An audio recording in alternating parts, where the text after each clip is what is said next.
Hello everybody, and welcome back to the series where I talk about everyone's favourite transphobic dinosaur YouTuber, Raptor Rights. Now, if you haven't seen the first video in this series, I recommend watching it, because I explain more of the background context there, and so I'm just going to get straight into it for part 2 now.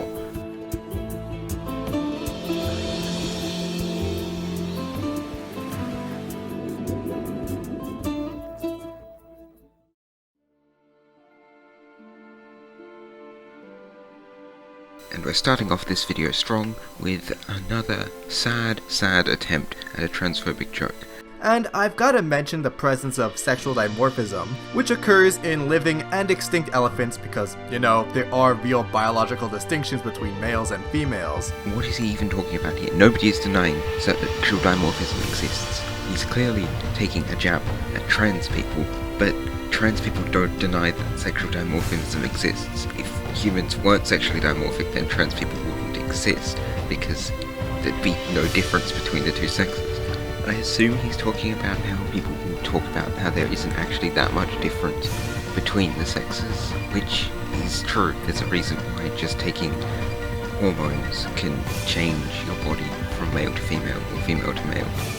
There are a couple of things I'll mention just in this segment, but they apply to all of his videos, like the fact that he uses art pieces as examples, but does not credit the artists, which he should, and even when he does credit the artists, he's inconsistent, only crediting some things and not others. He also should not be able to accurately rank it by its accuracy without pointing out every inaccuracy, something impossible in a 16-minute video, especially when about a quarter of the runtime is wasted on dumb and pointless jokes.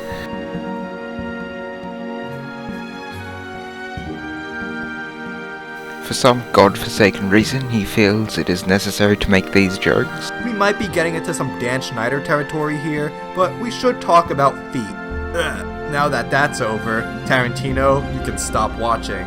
This short movie briefly shows off a giant squid called Tusatoothus. Well, unfortunately for the writers, it has since been synonymized with Encotoothus. Well, unfortunately for Raptor Rights, Tusatoothus has not definitively been synonymized with Encotoothus. Several species were synonymized with Encotoothus, but the genus, although it is a nomen dubium, is still, as of early February 2024, its own genus.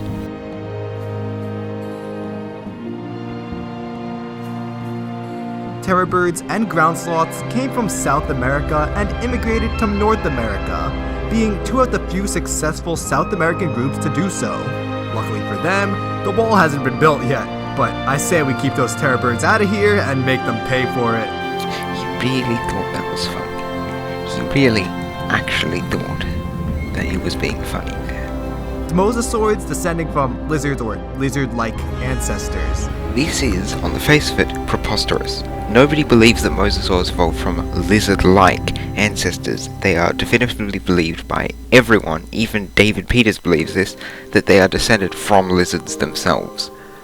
If you think Australia is a bad place today, where everything wants to kill you, I am not capable of putting into words how annoyed at this I am, but I'm just going to say, get a better fucking joke. There are so many things that you can mock us Australians for that aren't, oh, we've got dangerous creatures.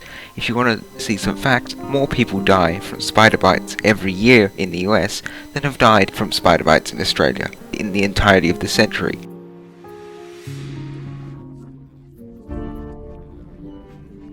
A tiny pachycephalosaurid from Canada, featured in this dino doc called Mycocephalae, sometimes Microcephalae. Unfortunately, there's no formal description for the little mushroom head, so these names are purely informal, practically just nicknames. Okay, so why did you bring it up? The species does not need to be formally described for you to feature it in a doc. It's okay to feature undescribed species if we know them well. Back to the Carnotaurus, its design is also wonky. Aside from shrink wrapping, osteoderms, and pronated wrists, Raptor Rights, have you actually looked at the model? Those wrists clearly are not pronated. I recently mentioned the feathered, potentially arboreal Scansoriopteryx. Oh, and to try to push this eye hypothesis that the Scansoriopteryx used its third finger to pick out bugs, the writers forgot that finger would have had feathers on it, long feathers, so not really useful for that purpose. What Red Raptor writes forgot is that the Scansoriopteryx's arms should not be covered in feathers. They should in fact have bat-like wings, as is seen in their close relative, Ichi.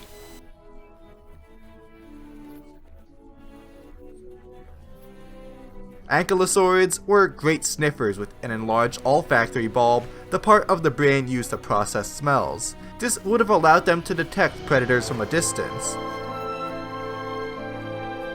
It is correctly pointed out in the show that Ankylosaurus would have been like its cousin Euoplocephalus in having these complex looping nasal passages with an increased surface area. While it is possible that these were used to enhance your sense of smell, it more likely helped Ankylosaurs with heat and water balance. These strange passages also might have helped resonate sounds or a combination of these things. Whatever the case may be, it's a cool secret feature of a beloved dinosaur. How do you manage to fuck this up? Do you just not proofread your script or something? Also, there's the trope of the infamous sickle claws, how they were used to slice into the flesh of their prey, disemboweling it. Yeah, no. Those thin, unsharpened hooks could not slice through a sauropod's thick flesh. Maybe it's death by 1,000 paper cuts. The toxic Rex bite is back in all its absurdity. Yes, if an animal was bitten by a Rex, the wound can get an infection, but that goes with any predator, or any injury for that matter. There's no evidence for some super secret special bacteria in their teeth. The core problem with both of these is the same. Red Raptor Writes puts both of them in the problems section, when both of them were not fully disproven until after the documentary came out. Therefore, they belong in the outdated section. And there's also no evidence for Quetzalcoatlus being able to see urination trails with ultraviolet vision. Man, who comes up with this stuff? Although it's true that there is no evidence for this in Quetzalcoatlus, the idea is not as absurd as he portrays it. This is a trait known from at least some modern birds of prey.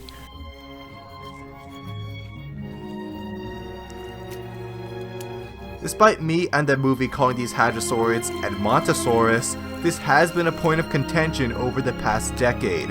In 2015, these Alaskan specimens were described as a separate genus, given the name Ugunaluc cucpecensis. If this review came out 7 years ago, Edmontosaurus would belong in the outdated section. However, in 2017, researchers came to the conclusion that the new Ugunaluc is a Nobin dubium, a false name, since there were enough similarities between it and Edmontosaurus to reclassify it as another Edmontosaurus species.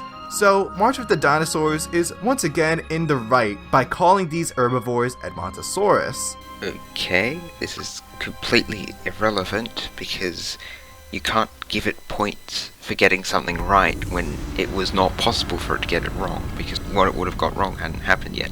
This would be like if I took points away from his Planet Dinosaur review because he didn't point out that Saurophaganax is now no longer considered a giant allosaur but an indeterminate sauropod when that study didn't come out for years after the video.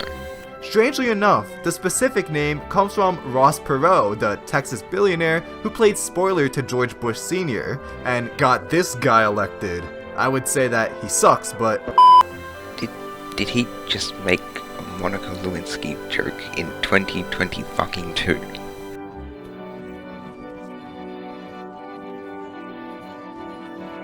For the first time in these documentaries, we finally see Tyrannosaurus juveniles done right. Did he just forget about When Dinosaurs Roamed America, in which he pointed out that it had also done juvenile Tyrannosaurus right?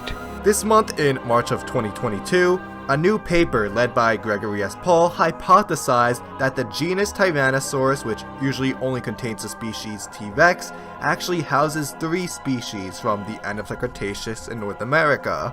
He split T. rex into 3 species: T. rex, along with T. imperator, and T. regina. He does rightly point out that this study is complete bullshit, but also it is completely irrelevant to everything in this video, and by the logic of his March of the Dinosaurs review, I should be able to dock him some accuracy points, because he didn't predict that Tyrannosaurus macraensis would be described in 2024.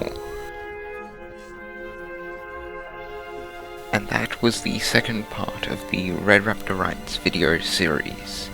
I hope you enjoyed it, or at least enjoyed it as much as you can when having to listen to Red Raptor Writes. And I will see you soon. I have a Discord server that you can join. I have a second channel where I do music related stuff. Both those are in the description. But, goodbye.